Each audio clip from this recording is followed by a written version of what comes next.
The selection tool is going to be the most popular tool that you're probably going to use, and it will allow you to select one item, multiple items, group of things, and it's very intuitive on how it all works. So let's go ahead and show you how you can select just one item. You can either click it or you can put a selection box around it. You can also select multiple by putting a selection box around everything. You can sort of see how we have a little dotted line here indicating what was selected. Another thing that you may notice is when you hover over an item, the color will kind of bolden. That means that you are selecting that item.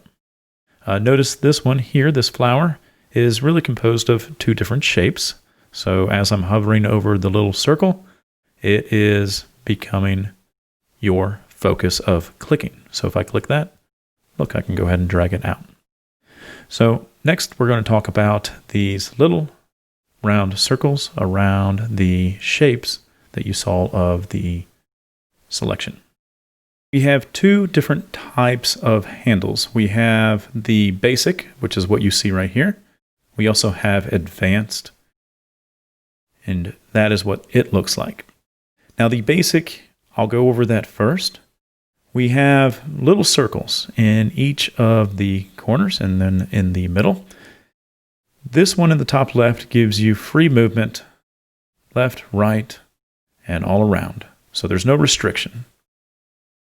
Now there is restriction when it comes to this one right here and this one right here, meaning that the up and down arrow means that I can only move this shape up and down. It keeps it locked in the horizontal axis, meaning I can try to move my mouse over to the right or left, and that shape is not going over there.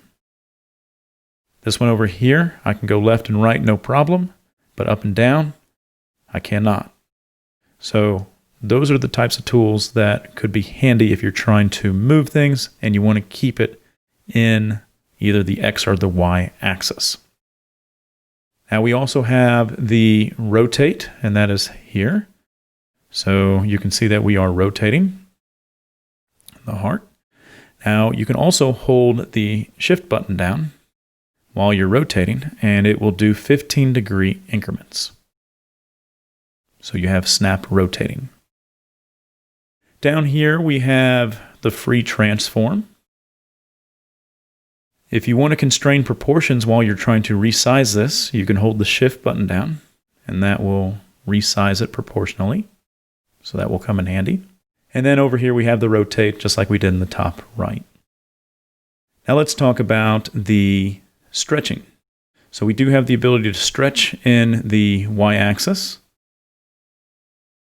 Likewise, we have a way to stretch it in the x-axis. Let's go ahead and talk about the advanced handles. So the handles, I'm going to change to advanced. You can see we lost the graphical interface that we had telling us what each item did. And you can see up here, if I hover my mouse over the corner, I do get a rotate. So there's my rotate. The shift button still does the snapping. Over here, I do have stretching. And up here, I have some stretching as well. So we have top and bottom, left and right stretching. Now, if you've noticed, real briefly, you may have seen the icon on the cursor kind of change. So if I get close to the middle one, I have up and down arrows.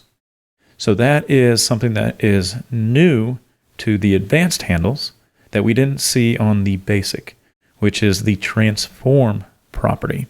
And we can left click and hold, and we can sort of see that we are transforming this shape. So that is what the up and down arrows will do. And then we also have the shift down here. So we have transform and shift at your disposal as well, utilizing the advanced handles. Well, that really wraps up the selection tool as well as the different types of handles for CreateSpace.